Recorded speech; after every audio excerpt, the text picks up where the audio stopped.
Welcome to Stockholm+50 associated event organized by IGES, the Institute for Global Environmental Strategies.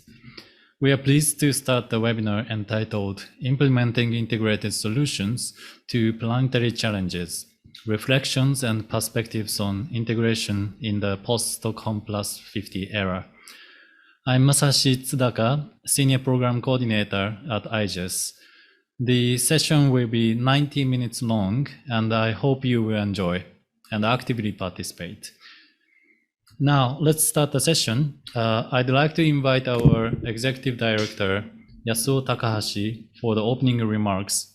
Mr. Takahashi, the floor is yours. Thank you for the introduction.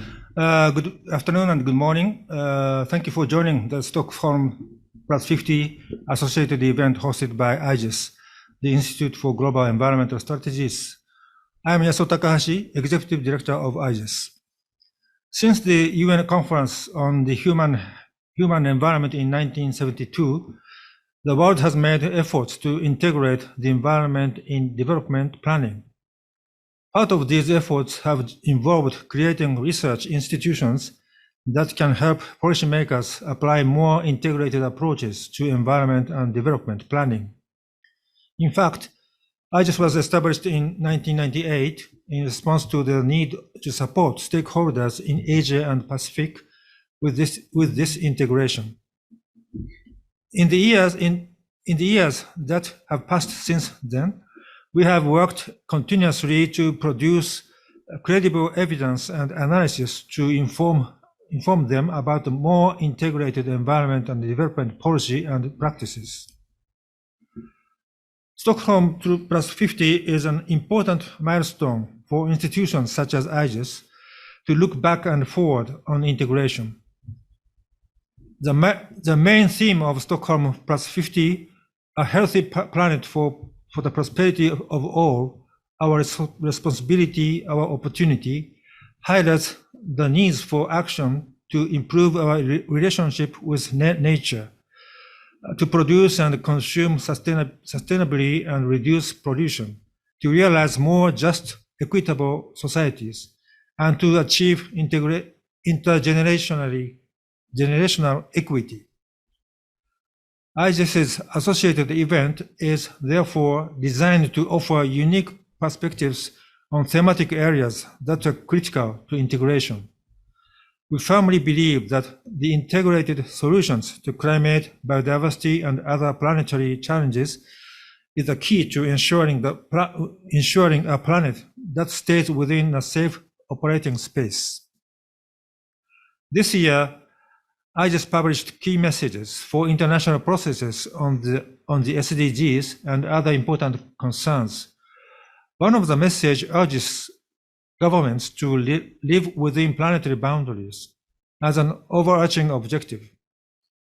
Research leader of IGES Integrated Sustainability Center, Eric Zussman, will frame today's discussion by providing some history on integration and explaining how this message fits within the larger context of 5 decades of international environmental diplomacy. This will be followed by more focused presentations on areas that IGES is examining. Andre Mader, IGES Program Director of the Biodiversity and Forest Area, will talk about the links between biodiversity and health. Then Bijon Kumar Mitra, Deputy Director of IGES Integrated Sustainability Center, will talk about the regional circulating and ecological sphere approach. Both topics, we believe, are of great importance to moving toward more sustainable lifestyles and to improving our socio-economic systems, particularly in the context of the COVID-19 pandemic and the subsequent challenges we are facing. We have also invited a prominent academic figure for feedback on our key messages and to deepen our discussions. Dr. Kirsten Helsnes, who is a professor at the Technical University of Denmark, will join the panel discussion after the presentations. She is a coordinating lead author of the Sustainable Development Chapter of IPCC's 6th Assessment Report. It is our great honor to have you here, Dr. Helsnes. And I would like to ask everybody who is remotely watching the webinar to contribute your questions and ideas into our discussion. You can use the Q&A function of the Zoom interface that you can see at the bottom of your screens. Such interventions will enrich our present perspectives, and we would like to utilize them to encourage future interactions with you all. Once again, ladies and gentlemen, thank you for joining us this event, and I hope you will receive enlightening takeaways from the session. Thank you very much. Thank you, Executive Director. Now let's move on to the presentations. First, Eric Zassman, research leader of IGES Integrated Sustainable Center, will give a framing presentation. Eric, floor is yours.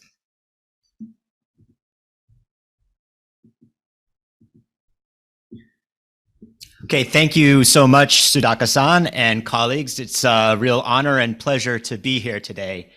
And I'm going to offer this framing presentation, which shares the title of the webinar, Implementing Integrated Solutions to Planetary Challenges, Reflections and Perspectives on Integration in the Post-Stockholm+50 Era.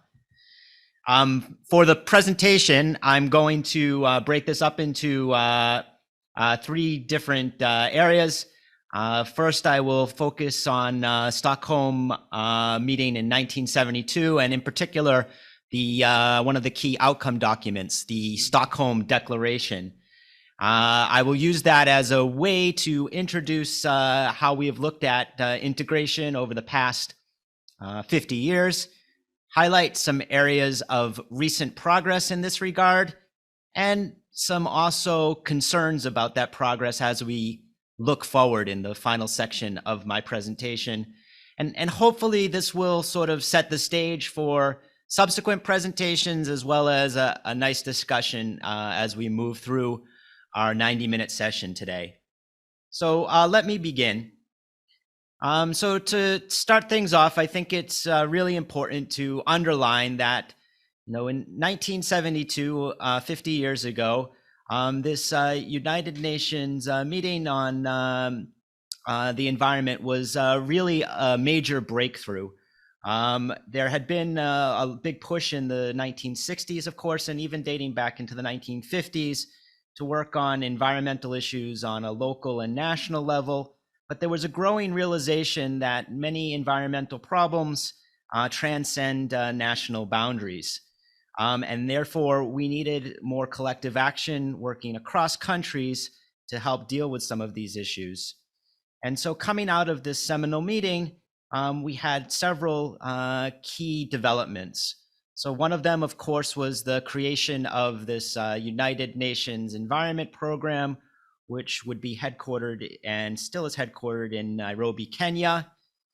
Furthermore, in many countries that had not established environmental ministries or agencies, following the meeting, you began to see these grow and become more institutionalized throughout the world. And so this was really the starting point for, in many countries, also their national environmental movements. Furthermore, you had the stage being set for a series of other high-level conferences and summits, which would further refine and define key concepts and terms such as sustainable development. And this includes, of course, the United Nations Conference on Environment and Development in Rio in 1992, the World Summit on Sustainable Development in 2002, and the United Nations Conference on Sustainable Development in 2012, which paved the way, of course, for this SDGs, the Sustainable Development Goals. And last but not least, I really do want to underline that this meeting in Stockholm was attended by high-level officials. One of the addresses that receives the most attention to this day was by Indira Gandhi, where she began to draw a link between poverty and pollution, and also in many people's minds began to put in place some of the logic and some of the rhetoric that would later be translated into the common but differentiated responsibilities principle, and also to go back again to the concept already mentioned, to sustainable development. So there were many things that came out of this meeting, and one of the things that came out of this meeting, of course, was this Stockholm Declaration. Now, the Stockholm Declaration consists of many different principles. One of the principles that receives the most attention to this day is Principle 21. And I'm going to briefly read this out loud to you. But going back to my graduate student days, I recall, the more you read this, the more challenging it becomes to understand exactly what they're talking about. But I think it's nonetheless important to highlight this as a sort of key moment in international environmental law and diplomacy. So the principles goes, states have, in accordance with the UN, or excuse me, with the Charter of the United Nations and the principles of international law, the sovereign right to exploit their own resources pursuant to their own environmental policies. So at this point, it seems to suggest that countries can basically do what they need to do in terms of their own needs and priorities. But then, and it reinforces the idea of state sovereignty, of national sovereignty. But then it goes from there to sort of muddy, or to take this idea of sovereignty and refine it a little bit. And so it says, and the responsibility to ensure that activities within their jurisdiction or control do not cause damage to the environment of other states or other areas beyond the limits of national jurisdiction.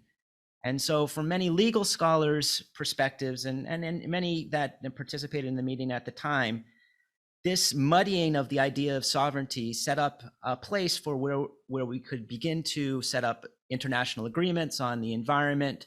And some people would suggest this, set in place the globalization of environmental issues, and the starting point for a series of multilateral environmental agreements. And so this slide right here just demonstrates that, moving forward from 1972, we see the agreement over World Heritage, agreement over the Convention on International Trade of Endangered Species, and then this would also, lead to agreements 20 years later over climate change, biodiversity, and what have you. Further note that the number of parties that agreed to these different agreements also increased over time. So the y-axis here is the number of parties, the x-axis is the time, and the diagonal is the different types of agreements. One of the key questions that has emerged over this 50-year period, and even with this proliferation of different agreements, is how can we implement them effectively? In fact, another set of researchers has pointed to what we call persistent implementation gaps, the challenges of translating words into action. And what some have suggested is one of the ways to help trigger some of this action is to take a more integrated approach. And if you look actually at the Stockholm Declaration, this idea of integration is also embedded within the declaration itself. And if you look at Principle 13, and I highlight right here, it notes that states should adopt an integrated and a coordinated approach to their development so as to ensure that development is compatible with the need to protect and improve the environment for the benefit of their population. In subsequent high-level documents for some of the other meetings I mentioned, this idea of integration would get fleshed out a little bit more. But it's nonetheless important to reflect on the fact that 50 years ago, we were already thinking about integrating our environmental with our broader development goals. And so now I'd like to turn a little bit to what we mean by integration, and just to give an example from some of the work that I'm most familiar with.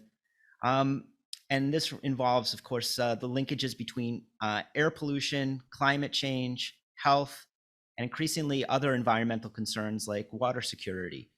So, one of the causes of air pollution that we're seeing a growing amount of, both in Asia and actually in other parts of the world too, are fires, forest fires, or fires from the burning of agricultural waste or residue. And these fires produce different types of pollutants which contribute to climate change the same time, climate change itself also has created conditions that make these fires more common and more severe. And of course, air pollution also contributes to poor health. And all of these issues, air pollution and climate change issues are also contributing to water insecurity. And so you have sort of a nexus of different issues that come together. And the underlying thinking behind a more integrated approach is if we can come up with solutions that deal with these issues concurrently at the same time, this will save resources, it will save time, and will ultimately be more sustainable. And so this is one of the approaches, integrated approaches that we've promoted here at IGES, looking at the links between air pollution, climate change, and health, and increasingly other concerns like water security. Now, this idea of integration received an additional push forward in 2015 when we had two big agreements, the Paris Agreement on climate change. And if you look through the Paris Agreement, once again, there's strong linkages between sustainable development now and climate change, and a call to integrate these two sets of concerns. As well as in the Sustainable Development Goals, of course, we have an SDG 13 on climate change. And then if you look through the goals themselves, there's a lot of linkages between, for instance, SDG 7 on energy and climate change, SDG 6 on water and climate change, and pretty much across the whole gamut of SDGs, there's strong linkages to climate concerns. Moreover, in the outcome document on the SDGs, there's a strong emphasis on taking a more integrated, holistic approach to development and trying to examine the synergies and trade-offs between different development goals. And I think some of our colleagues will reflect upon this moving forward. Now, one of the questions then is really, how do we actually do this integrated approach in practice? And while I would suggest it has a lot of potential, doing it in practice has been a bit challenging. Part of this is because of the very nature of integration horizontally, moving across different agencies and across different ministries is sometimes easier said than done. So here you can see, the Ministry of Environment doesn't always work so easily with the Ministry of Transportation or the Ministry of Industry, and also working vertically between different levels of decision making, as well as between parliamentary offices and different bureaucratic agencies. Further, working between national and local levels of government can also be a big challenge. And so one of the keys to integration is to think about how we can sort of overcome some of these challenges of working across agencies and levels of decision making. We've seen some progress in this end. So just to highlight here, this is a diagram from the nationally determined contribution. This is the big set of climate policies from Thailand. And this is a climate policy, but here you can see very clearly that there's emphasis on energy, transportation, but also waste management, an area where IGES does a lot of good work, and not to mention, industrial concerns. So there has been some progress on this front, and we have seen some progress working across some of the agencies, but perhaps not enough to really fill in the persistent implementation gaps that I mentioned previously. And so moving forward, I think one of the things we'll need to consider, and something that we can discuss in more detail here, is how to bridge some of the what we call silos, this sort of siloed approach between different government agencies. And that will help bring about more integration. And then something else that's not mentioned directly on this side, but it's something that we can look forward to in our discussion, is also to bring in other stakeholders from outside of government to include them in decision-making processes. And something we'll perhaps talk about is the differences and similarities between integration and inclusion. So I'd like to stop there with my framing comments and turn it back over to my colleague Sudaka-san for further introductions. Thank you, Eric. It was very interesting, and I think now we understood better the historical and legal background of environmental policy at global level and the issues around the integration. Okay, let me introduce our next speaker. Mr. Andre Mother is IGES Program Director of Biodiversity and Forest Area. He will speak about the reconciliation of two key SDG focus areas, biodiversity and health. Andrea, the floor is yours. Thanks very much, Tadaka-san. I'll just share my screen.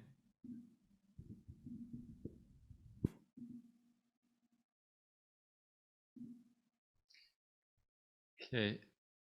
Hello, everybody. So, as mentioned, my topic is biodiversity and health.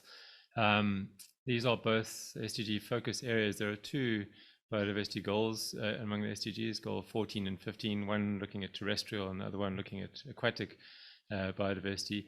And then several that are related to health, but some a little bit more than others. And I want to talk specifically about something called the Global Biodiversity Framework, or rather the post-2020 Global Biodiversity Framework. This kind of exists not in the SDG realm, but in the realm of the Convention on Biological Diversity, the CBD. It is a 10-year or beyond 10-year framework to guide countries at the national level and trickling down to the local level on biodiversity planning kind of into the future. And this framework was actually meant to already be in operation. It's taking over from something called the Strategic Plan for Biodiversity 2011 to 2020, where the Aichi biodiversity targets were the key component. That was supposed to end in 2020 and be taken over by the post-2020 GBF for short. But due to COVID, the meeting at which this is meant to happen, the 15th meeting of the Conference of the Parties to the CBD, this has been delayed repeatedly, and it's now due sometime the second half of this year in Kunming in China. So the 4 goals or targets that I'm going to be talking about are all draft targets, and I've actually put the word draft in front of each of them just to make sure that that's very clear. It means that any component may still change, and there's actually a meeting in Nairobi next month to discuss the components, and then again at the COP itself, this meeting in Kunming. But there are 4 draft targets in the GBF which cover the overlap between biodiversity and health, and that's 4 out of 21. So it's quite a large proportion of the targets that deal with this particular issue, and it's therefore very well worth mentioning. The first of these is to do with wild species, and this is not surprising considering the COVID situation, where the leading theory is that COVID originated basically as a result of wild species being sold in a wet market. The second of these goals is about the relationship between pollution in all its various forms and human health and biodiversity. The third one is to do with access to green and blue spaces, especially in the urban context, and the importance of that for human health. And then lastly, the relationship between biotechnology and human health. And I'll go through these one by one. I just have a single slide on each of these where I'll go into a little bit of detail. And what I'll do is to not just talk about the links, but also a couple of disclaimers, because I think it's really important to build the robustness and the credibility of the case that we're making. I think it's very important to note kind of other sides of the story, and you'll see what I mean when I get to each of these in turn. So first of all, looking at the target, it's the current target 5, but as mentioned that the number and the wording and even the entire target could change. But this one is to ensure that the harvesting, trade, and use of wild species is sustainable, legal, and safe for human health. So between 40 and 50% of emerging infectious diseases and as much as 71.5% of viruses that affect human beings are believed to come from wild animals. That includes feral animals and captive or farmed wildlife.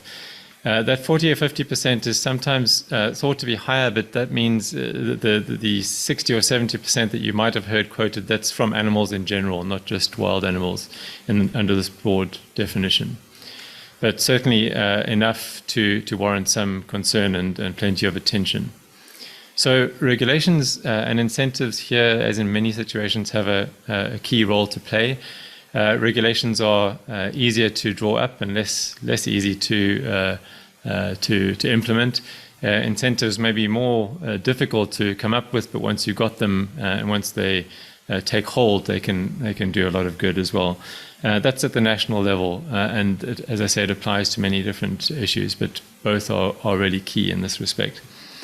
The disclaimer here is that despite the importance of this link, it is important that it doesn't distract from other risk factors. And there are a bunch of these. Some of them we're familiar with. Wildlife farming itself, which is something separate to catching from wild animals themselves. Global travel, of course, the way that our travel has accelerated and exploded in terms of its quickness and ease. Environmental change, including climate change, socioeconomics, and also transmission to researchers in the field and the laboratory, as happened with SARS-1 on more than one occasion.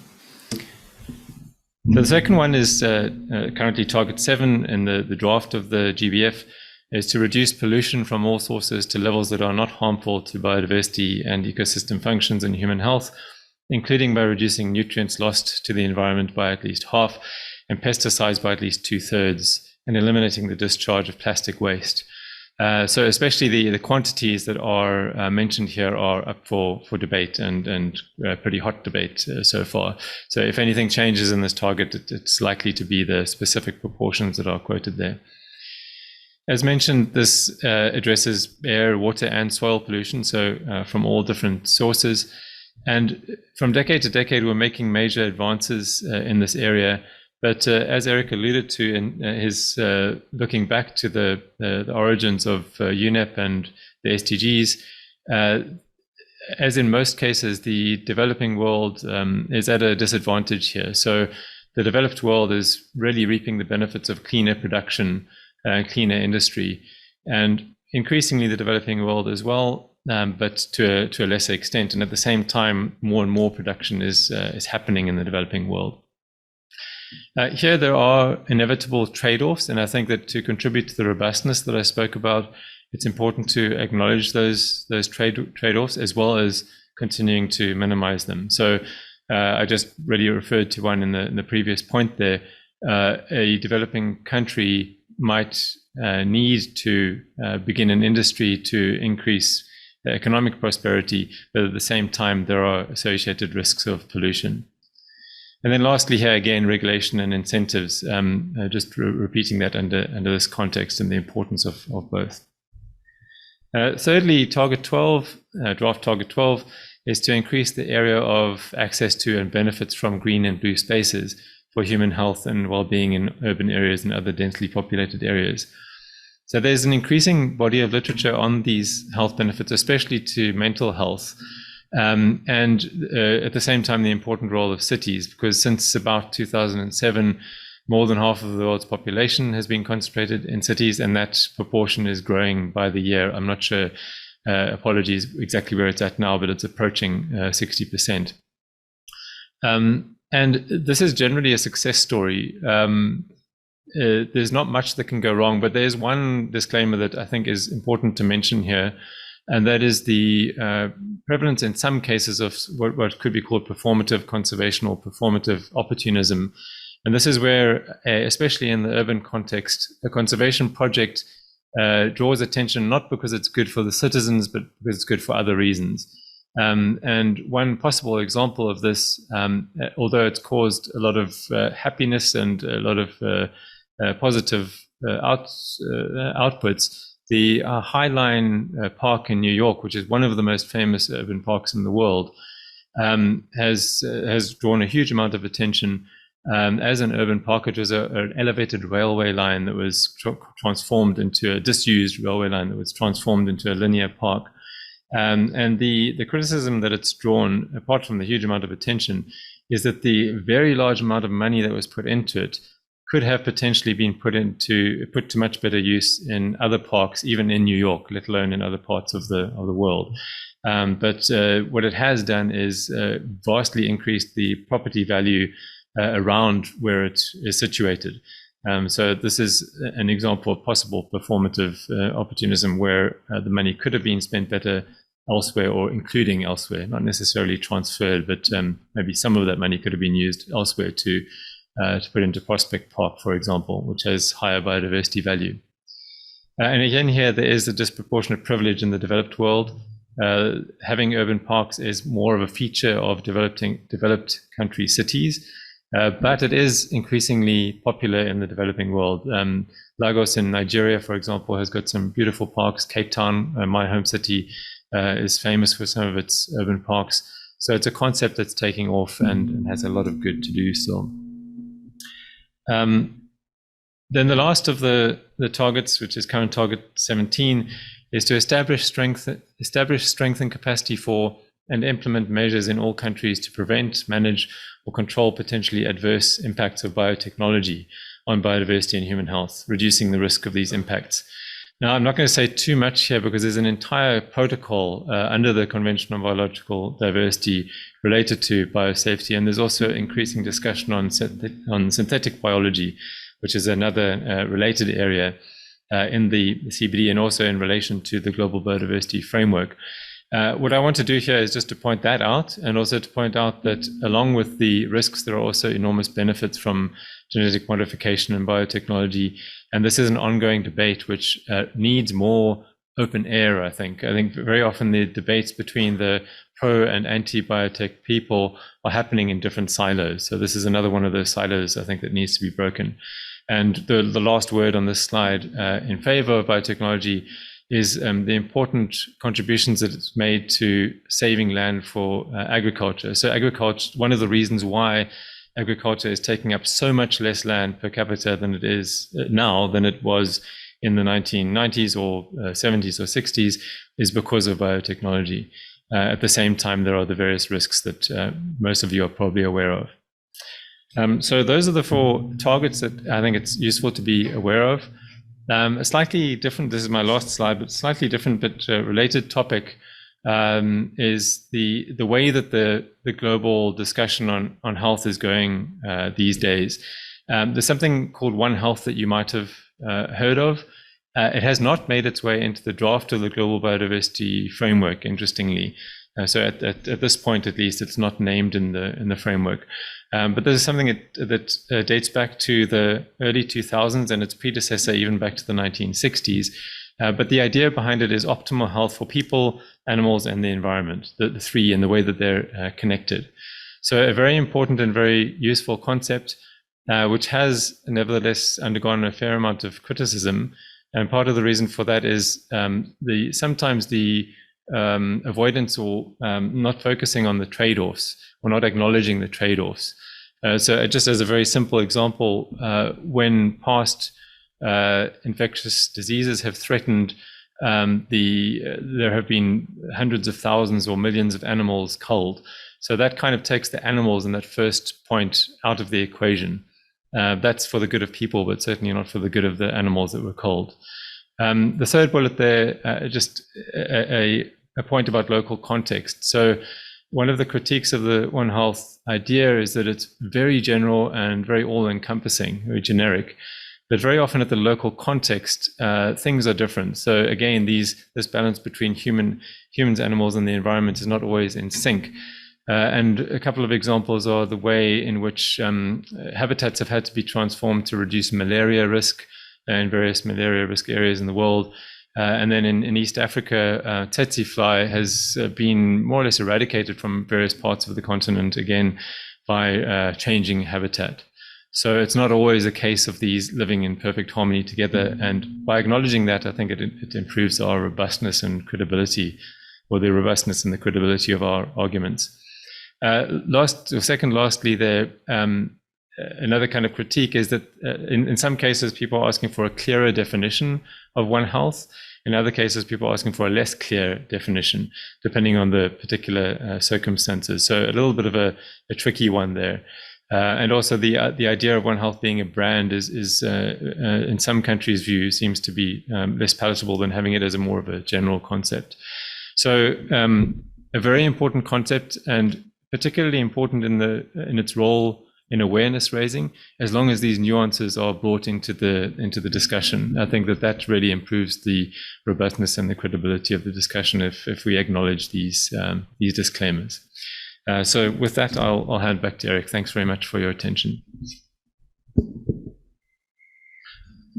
Thank you, Andre-san. It was very interesting, and also, well, it was interesting for to know the draft GBF Global Biodiversity Framework, and we now understand that each target has very important substance to our health and life, and also we have clearer image of synergy between biodiversity and health. Next speaker is Dr. Bijon Kumar Mitra.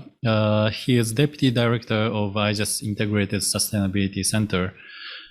He will explain the integration through Circulating Ecological Spheres. Mitra, floor is yours.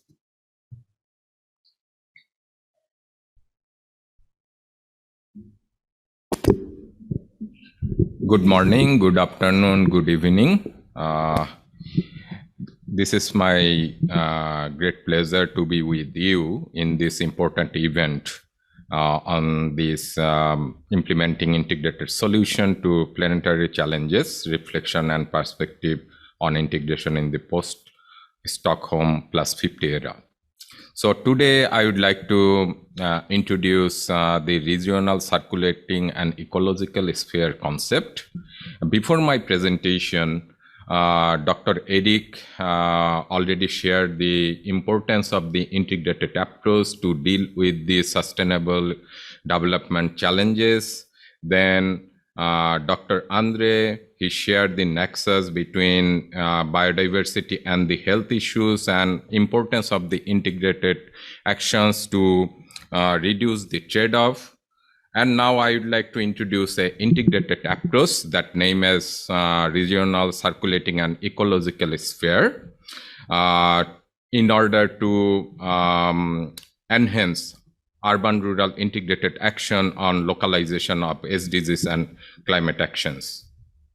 So I'd like to start with this slide to show you that what kind of global agreements already adopted by the global leaders. We have Sustainable Development Goals, we have Paris Agreement on the climate change, we have Biodiversity Framework, as well as Sendai Framework on the disaster risk reduction and management.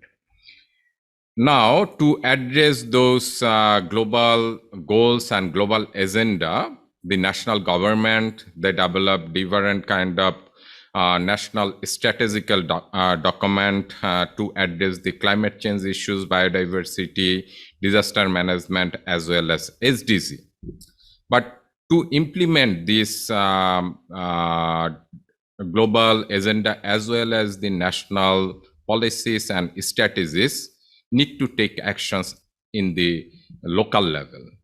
There we need to take the integrated policy actions at the national level, and that should be implemented collectively in the local level and also need to incorporate in our lifestyle. Now, to act in locally, who should take lead? I think that cities should be on the front line for mitigating these social, economic, and environmental challenges related to sustainable development, related to biodiversity, and related to climate change. Why cities should take lead? If you see that almost 60% of the world population live in the city, but they live only 2% of the land area. That means their demand in the city of the different natural resources is very high, and but they have supply of this demand, supply of the commodities from the outside of the city areas. So their consumption pattern will affect the environment significantly. And if you see that 75% of the carbon dioxide emission happen due to the different activities in the city. And if you see the electricity consumption, that is also 70% in the city area. And as a result, due to this unsustainable development and unsustainable consumption pattern, it affects the ecosystem and biodiversity. It causes the climate change risk. It increased the disaster risk and also increased pressure on the natural resources. But city already came forward to address these issues. This is one of the example. To achieve the net zero target, more than 1,000 cities in the world, they already come up with some kind of commitment to address and contribute to the net zero target. But the cities really has very limited capacity in terms of resources, in terms of actions that needed to achieve in the local level in their territory. That's why they need to take actions collectively with the other part of the area, especially the rural area. That there is a circulating and ecological sphere approach emerges as a concept for integration of environmental, economic, and social dimensions through this connecting this urban and rural system.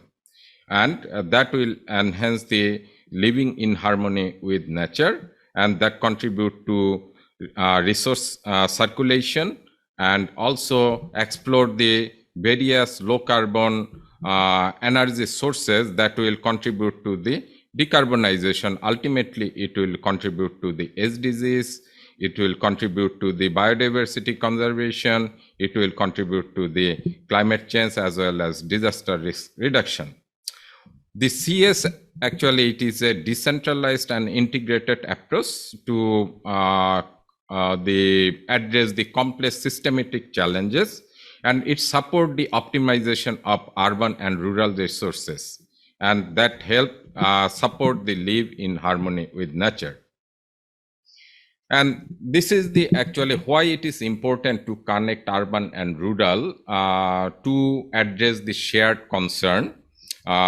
Each locality has its own characteristics. Like rural area, they have various ecosystem service potential. On the other hand, the urban area, they have the human resource, they have the financial resource, but need to link this capital, natural capital and produce capital. That will help to realize the self-reliant and decentralized community through the local production and consumption, as well as explore the local renewable energy. This CS approach already in action in Japan for localization of SDG and climate actions, and it was adopted by the cabinet decision on April 17, 2018 in the basic environmental plan.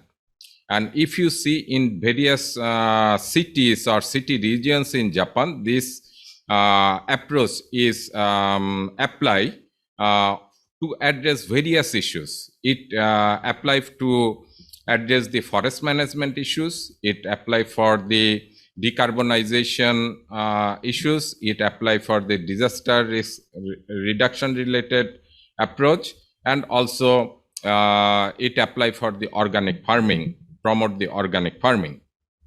Now, due to application of this CES approach, suppose the CES approach can be used for the mitigation option, to explore the mitigation option.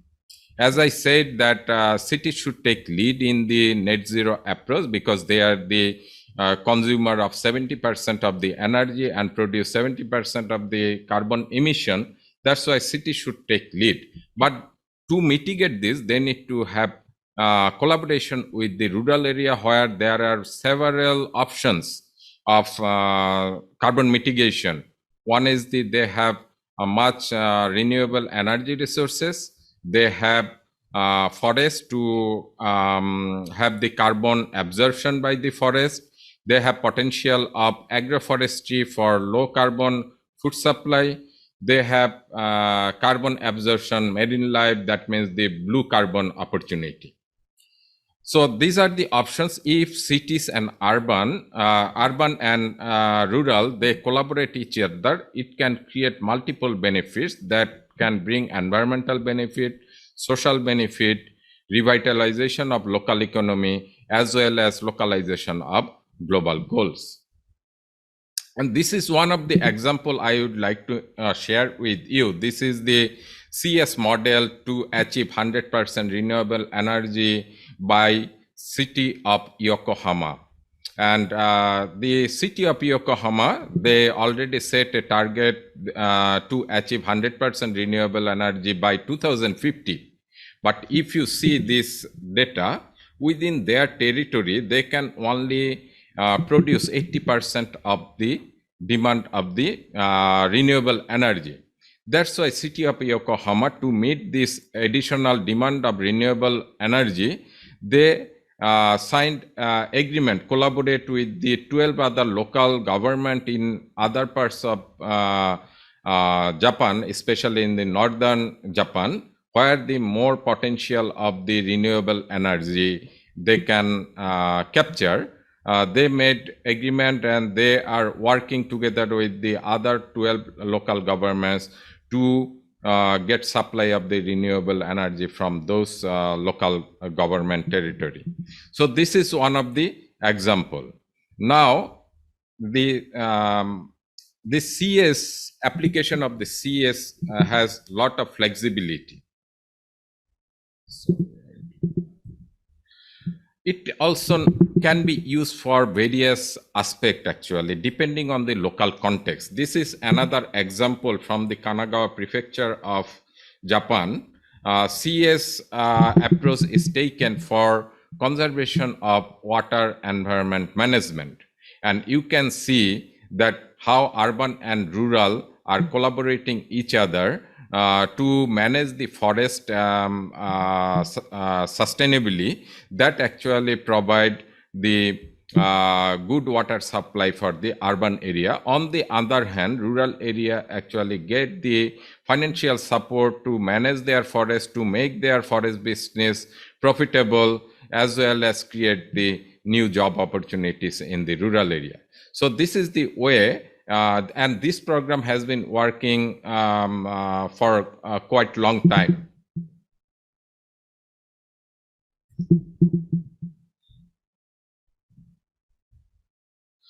And I'd like to share another important information. This CS approach has been also identified as an emerging integrated adaptive governance by the 6th assessment report of IPCC. In chapter 10, that is the Asia chapter, if you see this text in the box 10, it is clearly mentioned that this circulating and ecological sphere approach is emerging for the integrated adaptive governance. That means this CS approach also well recognized by the global assessment report by the IPCC. Now, to promote this CES concept in the developing country, now we are working with our consortium members. We established a CES Asia Consortium on 14th October 2021 to mainstream this CES concept in developing countries to address the sustainability challenges through the integrated actions. And if you see, we are working various regions in the Asia regions, including South Asia and Southeast Asia. And our approach is that co-design, engage with the local government and local stakeholder first, and co-design the CES depending on the local context, and then apply it with support of the necessary national development policies at the national level. Ultimately, that contribute to the integration of this CS approach can be taken to the global agenda.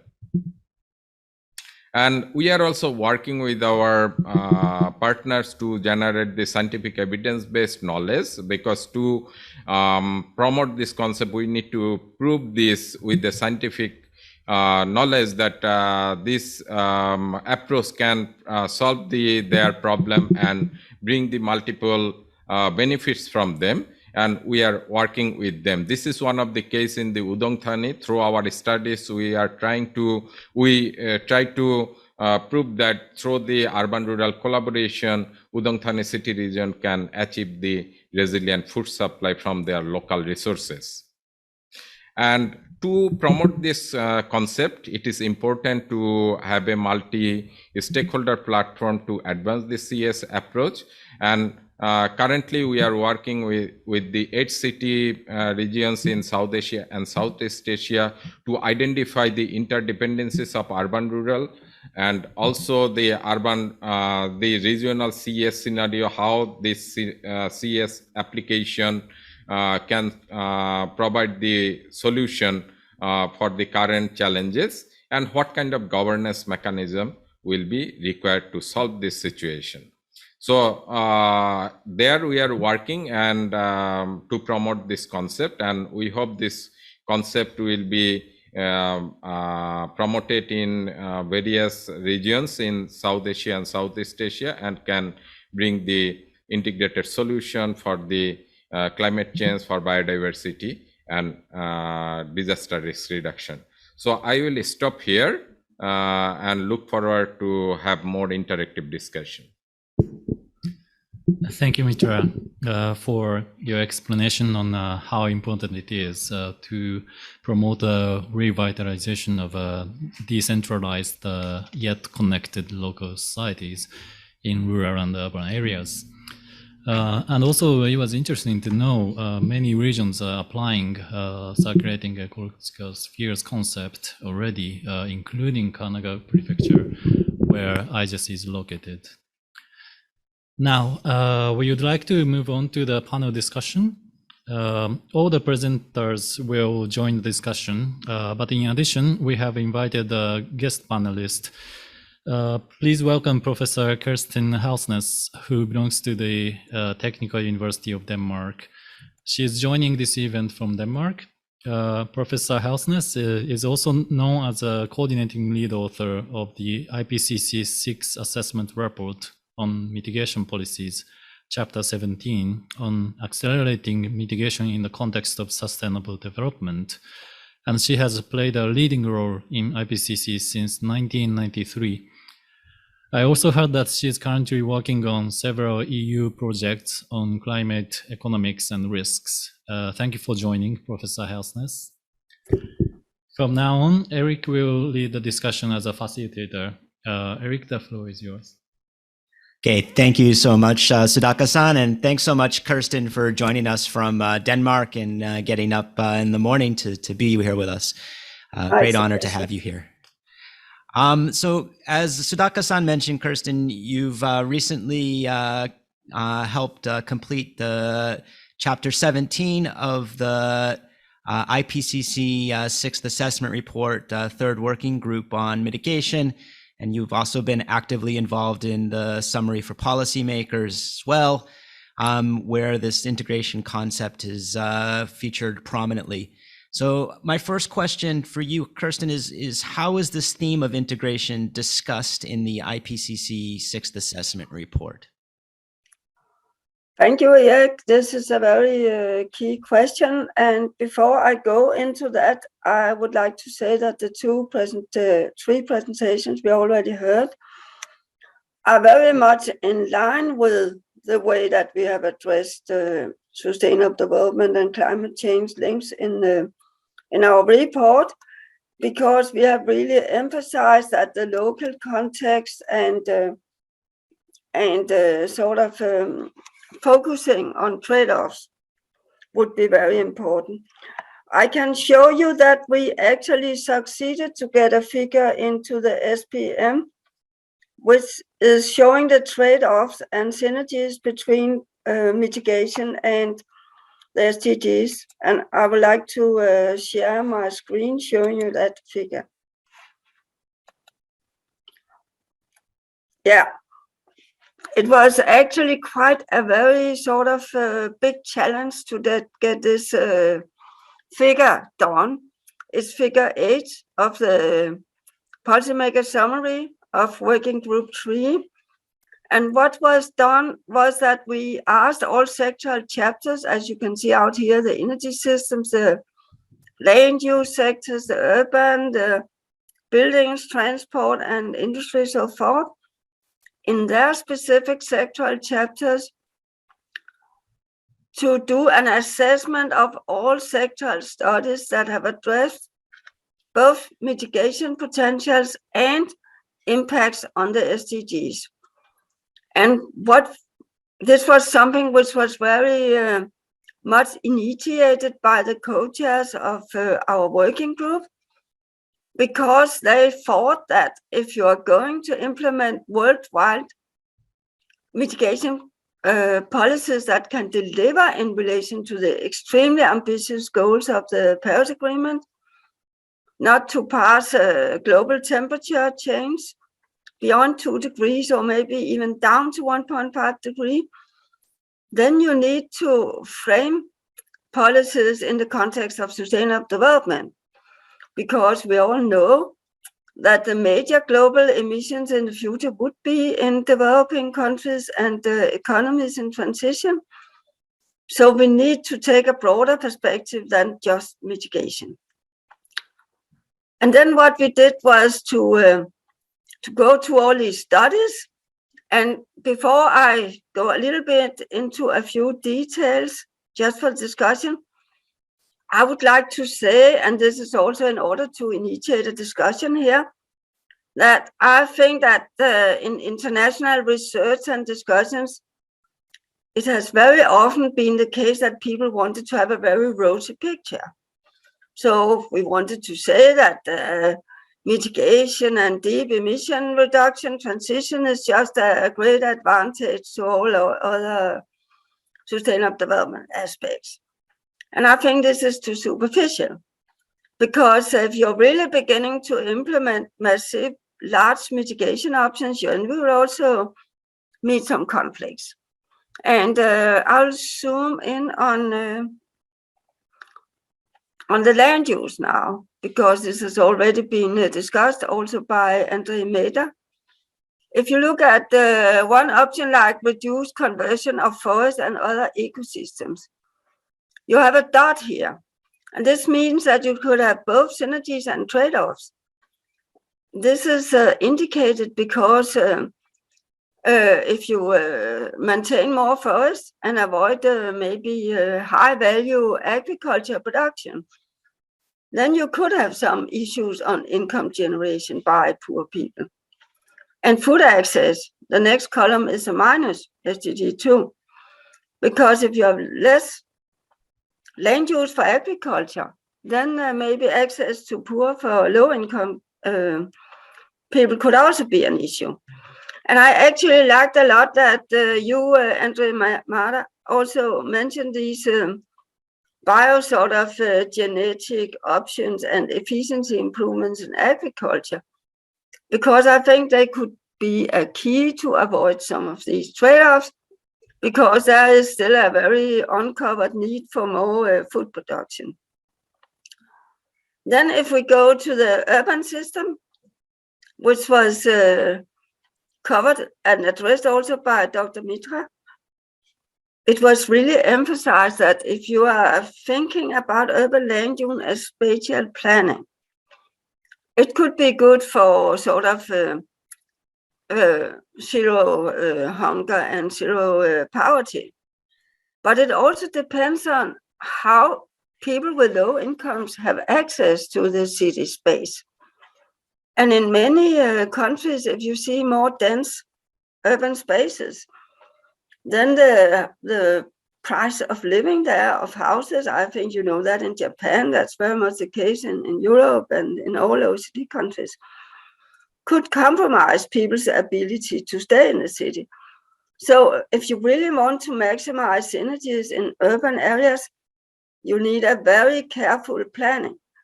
I would also like to say, and this is also for the discussion, that in my mind, we should be very focused also on this income generation, poverty alleviation, access to food and water, and not overdo these biodiversity ecosystem issues if they are not put into the context of income and low income people's livelihoods. Because one of the most important things that I recall from the UN report on sustainable development, the Brundtland report, was that in sustainable development, it's very important to keep a balance between economic, social, and environment dimensions.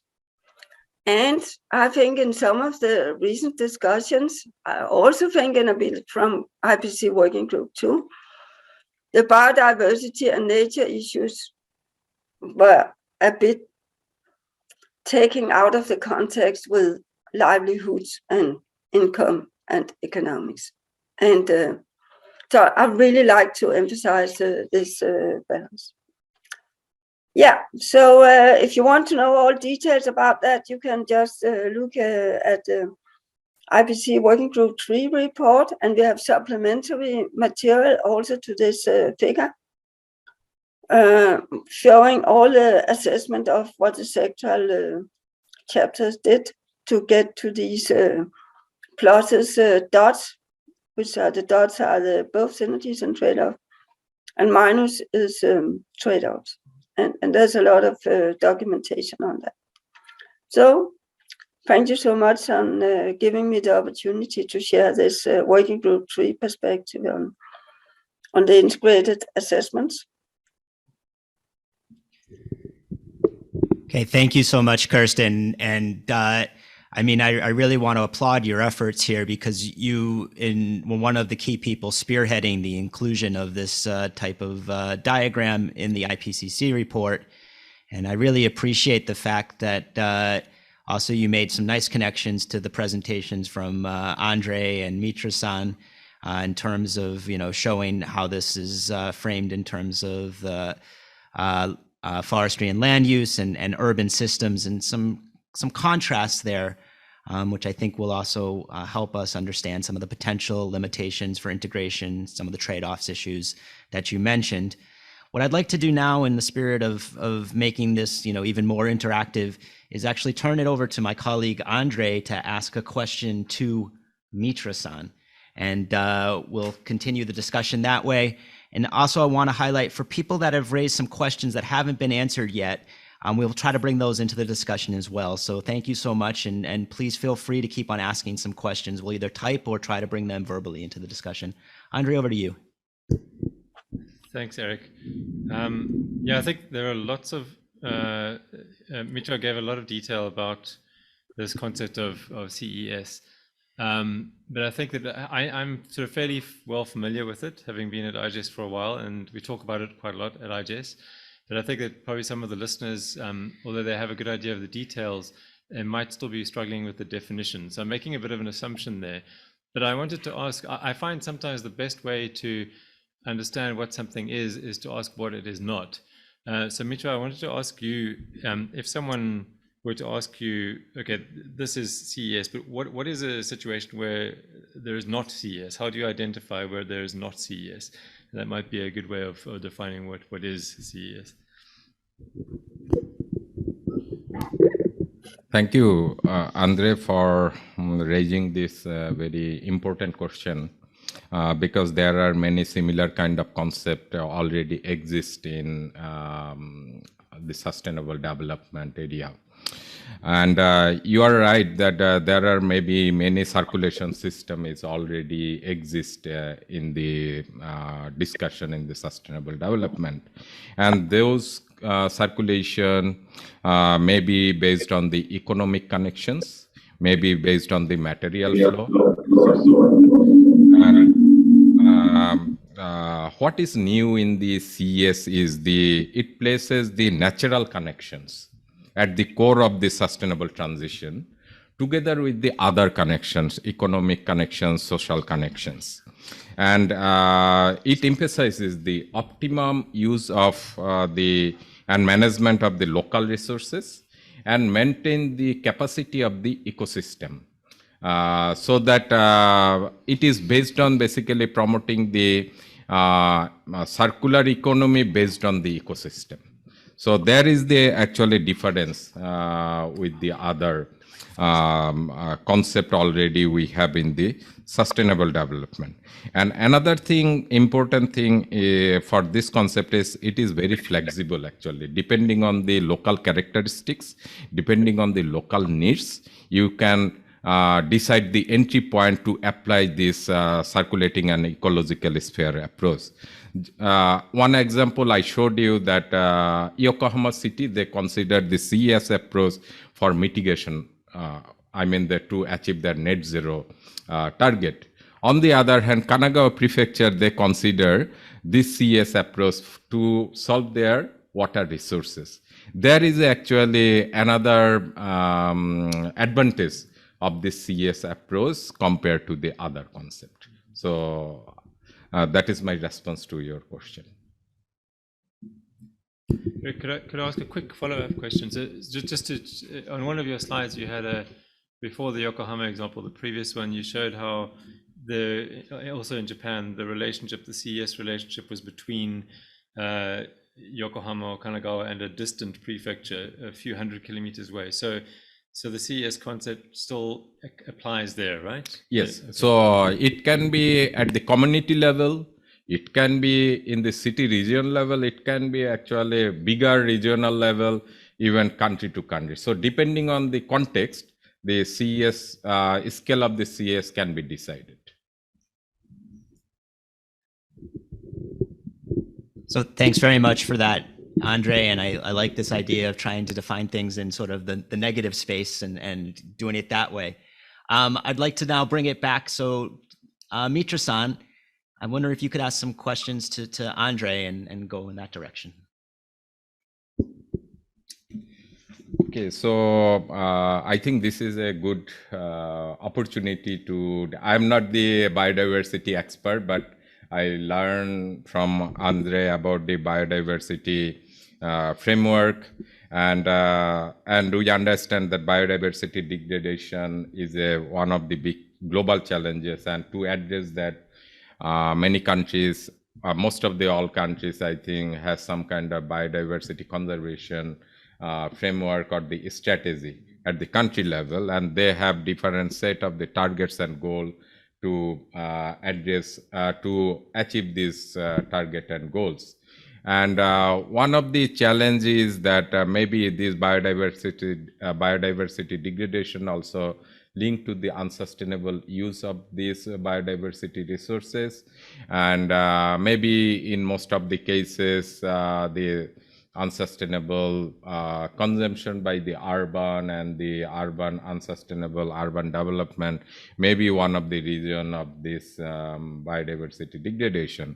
I would like to link my presentation, like I highlighted that the CES approach can actually help in the carbon mitigation or net zero achievement, or the water security, or the disaster risk reduction. I did not touch that much about the biodiversity aspect.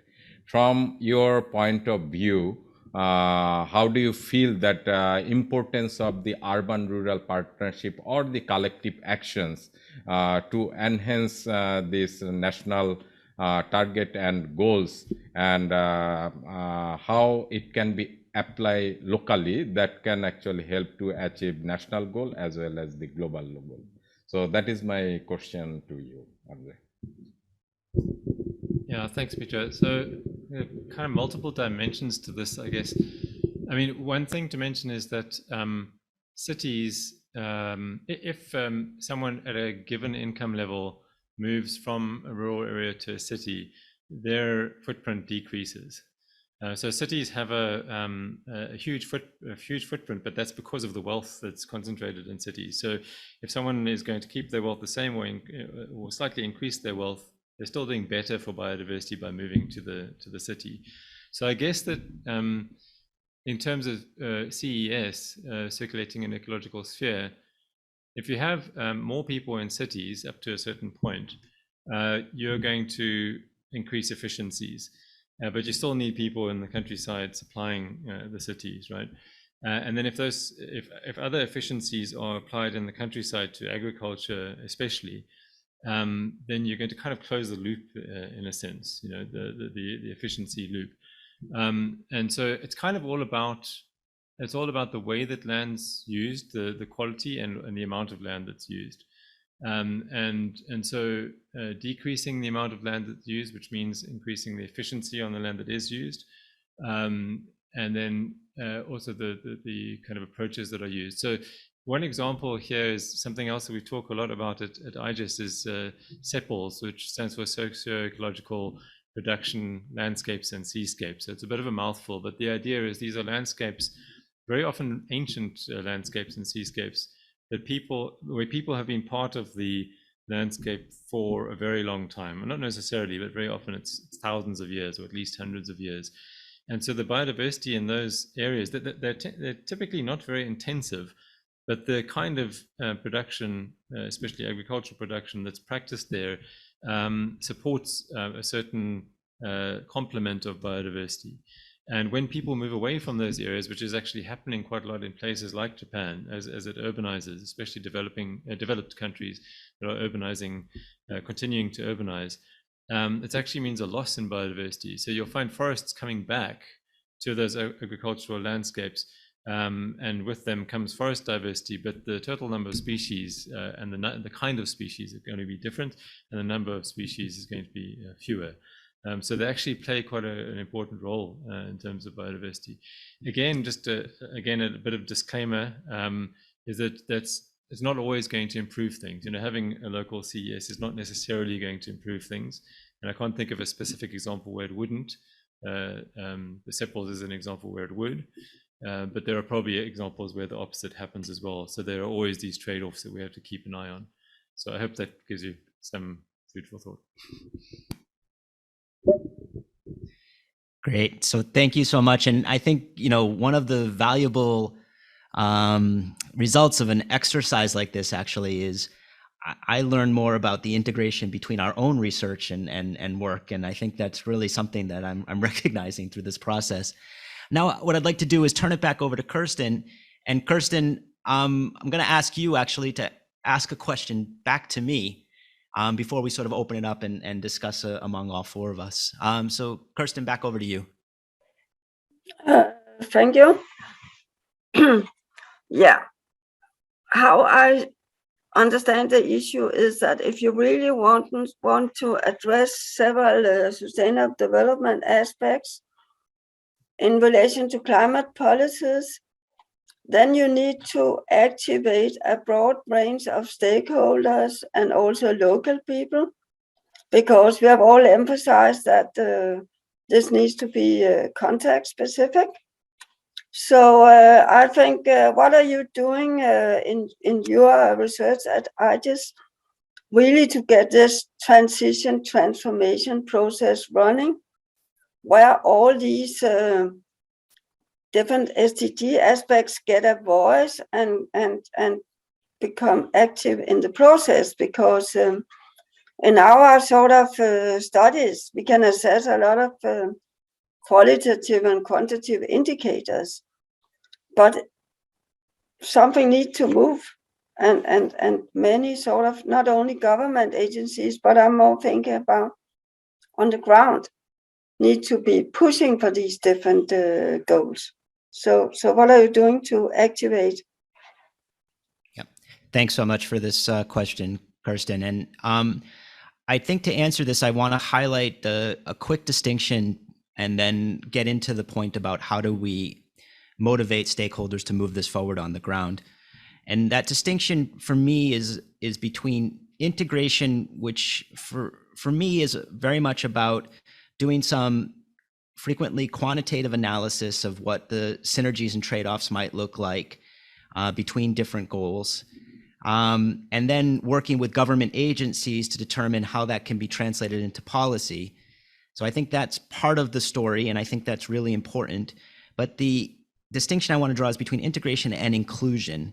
And inclusion for me is really about engaging with stakeholders on the ground to think about, if we have an integrated strategy or an integrated approach, how can they get involved in moving it forward? And how can they make sure that it's, as you suggested, context specific and tailored to the needs of local stakeholders? And that process may not necessarily involve using some type of at least quantitative model, and it in many cases will not necessarily involve working across government agencies. In some cases it will, but not in all cases.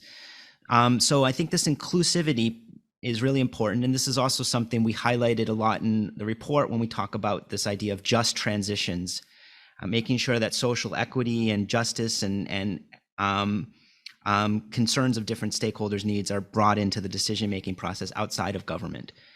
And so how do we actually move this forward? Let me give you an example. A project that we did a few years ago was looking at the linkages between gender and climate change in Asia. And what we did is we worked in 3 different countries, Laos, Cambodia, and Vietnam, to make sure that women were involved in this case, climate change activities that actually mitigate greenhouse gases. A lot of times there's emphasis on adaptation, but we focused on the mitigation aspect because we were also trying to bring more climate finance into this area. And in Vietnam, for instance, we worked with Asian Development Bank and colleagues from SNV to help train women to work in the manufacture of biodigesters, and also to make sure that they were part of the value chain of biodigester manufacturing companies, so that they were not just actually helping to manufacture these things, but also running their own companies so that they could scale up some of those actions.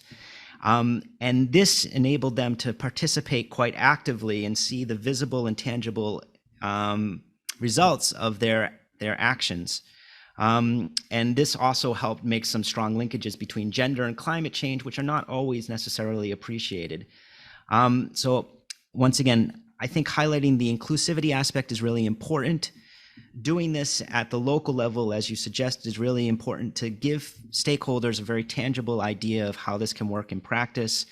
And then I think, the integration in terms of policies and the integration across different decision-making bodies, this can help scale up some of these good local actions that actually bring stakeholders very clearly into the decision-making process. So I think, in order to move this forward, an integrated approach forward, we need both integration, but also inclusion. And this inclusive process really needs to be strengthened in our understanding of how to make sure that we're not just, talking about the Stockholm Declaration and Principle 21 50 years from now, and its promise. So I think that's one thing I'd like to highlight. And I think, my colleagues have also emphasized or suggested this importance of inclusion by thinking about public health impacts and thinking about the needs of local stakeholders. So this is very, very important to us, and very important to, I think, taking this idea of integration forward. Can I just add a little detail? Yeah, please do.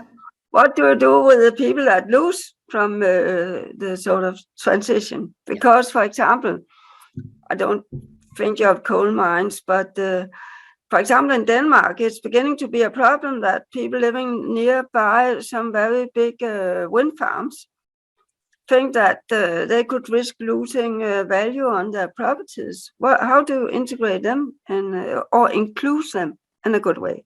Mm-hmm. Yeah. So it's a great question, and I really appreciate you posing this trade-off issue, which is something that's also raised in the question and answer. I can't comment directly on the Denmark example because I think you have more knowledge of the context there. But I do think it's really important in the decision-making process, it's to make sure that there's opportunities for participation early and often, and to think about ways of compensating different stakeholders that are potentially going to lose from this process.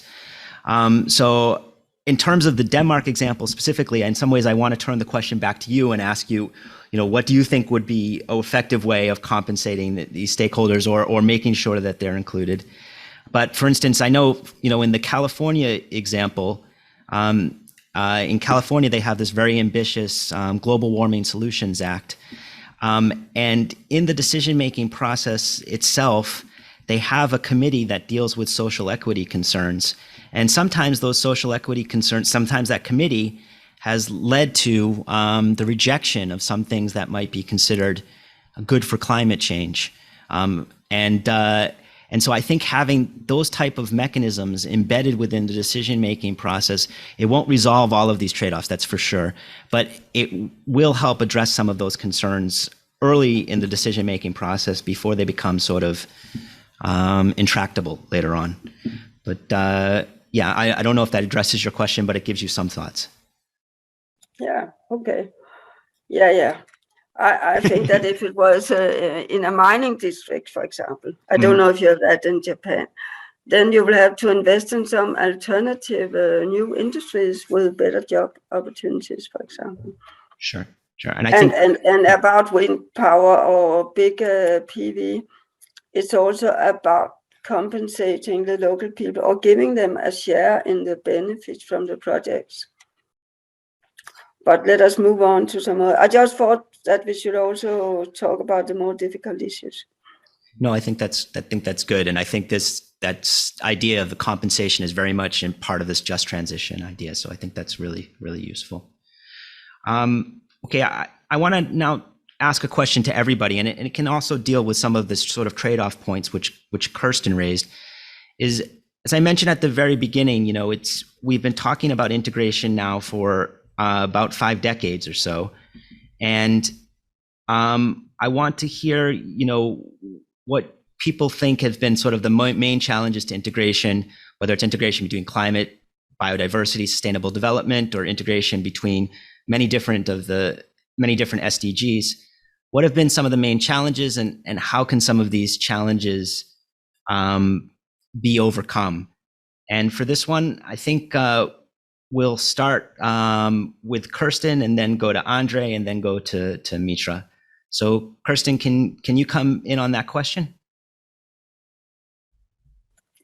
Yeah, I think that more studies need to be done, because and it was like what I said previously, that it should be very local and context specific. So, and as I also said, I think that the economic dimensions should be balanced in relation to environment and nature, and really in a very specific way point to potential solutions where you could address the trade-offs and document locally how things will play out.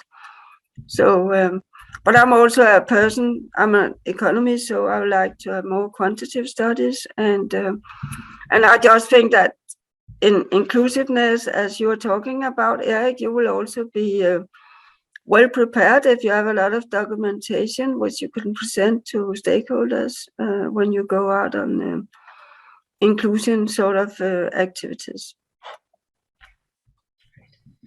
Okay, thanks, Kirsten. I definitely recognize from the IPCC process that more research at the local level, I think, is really important. And I think that's part of the direction that my colleagues have also been moving in, whether it be with the CES concept or the biodiversity concept. So then I'd like to turn the same question back over to Andre.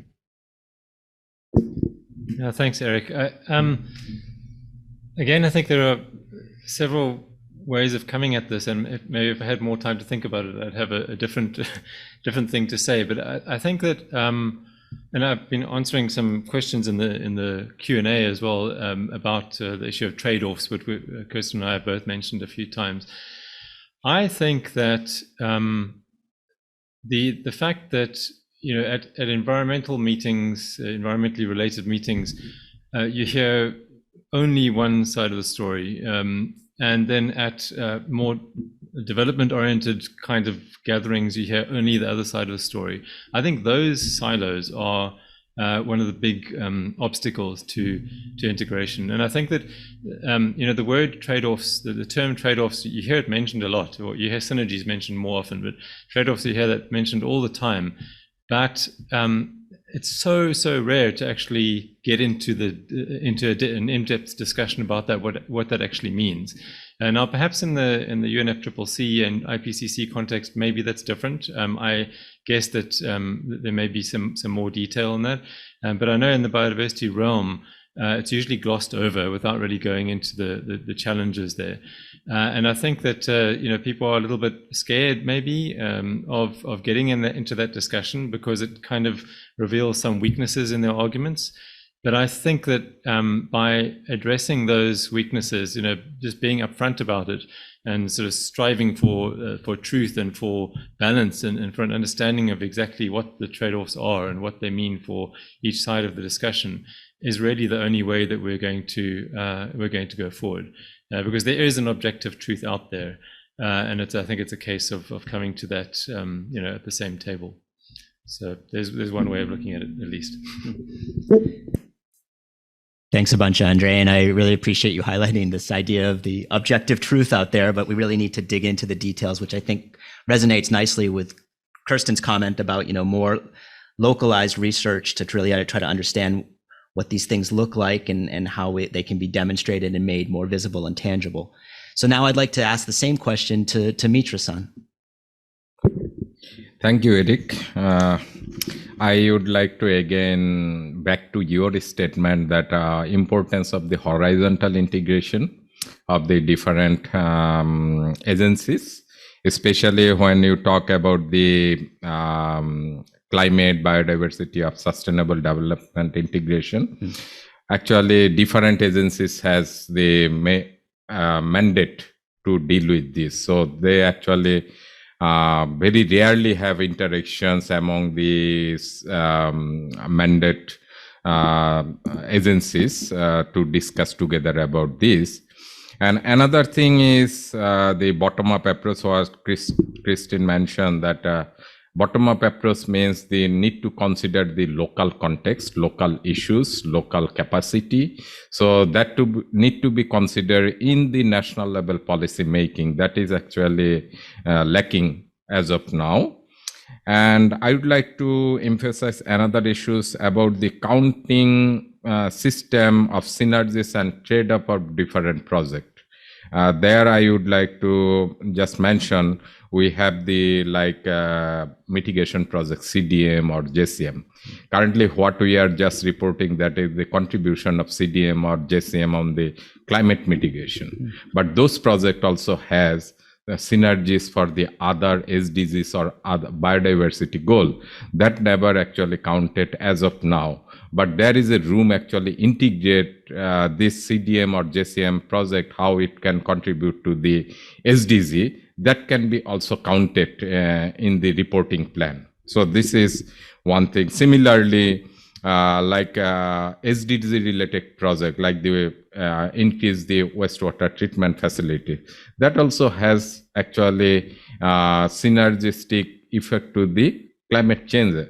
So that kind of counting system is important to integrate this climate, biodiversity and sustainable development goals. So I will stop here. Okay, thank you so much, Mitra-san, and I really appreciate your final comment here about CDM, JCM, and also development projects and a more fuller accounting of these different impacts. In fact, within the context of the Paris Agreement and the Rule 6 or Article 6 rulebook, there's provisions to use more systematic accounting of these SDGs. And we've been promoting this quite actively, and I hope we can, recognize and reward some of these benefits in the future. So I definitely applaud that, and also recognize this local context. I think this is one of the things that comes across quite clearly among many of the different presentations and comments. I think the last point I'd just like to raise real quickly that we didn't get into a lot, but one of the colleagues or one of the questions was about, was it deliberate or accidental, whether or not we're not seeing more integration. And I think it's a bit of both. I think that, accidentally, I think sometimes these silos get entrenched, but I think there's also a political economy story that hasn't been really touched upon too much here. And I think in some cases you do have, strong vested interests, whether they be, resource intensive or carbon intensive companies working with different government agencies to build a sort of triangle that makes it very difficult to consider the linkages between these things. And that's something that I think, pitted against this sort of just transition and participation, potentially this just transition can help break up some of those iron triangles. So it's something to talk about more in the future. But at this point, we're reached the close of today's session. I'd like to turn it back over to my colleague Sudhakar-san, and once again thank everybody for their participation, both here at IGES, in Denmark, and of course from outside. We have some participants even from Africa. So back to you, Sudhakar-san. Thank you, Eric, and everybody, and those who participated through chat box raising questions. Thank you very much. Now the entire program is over. I'd like to thank all of you for joining this event. I hope the discussion was fruitful and insightful. Before we completely close out this session, I'd like to ask a favor of all of you in the audience. When this session concludes, you will be presented with a survey in the Zoom. Your feedback is very important for us to improve future events, so please take a moment to fill it out. Thank you very much for your cooperation. Finally, a video of this event will also be on the event webpage within a few days. Please share the webpage with anyone who may find it interesting. Thank you, and I hope to see you in the future IGES events.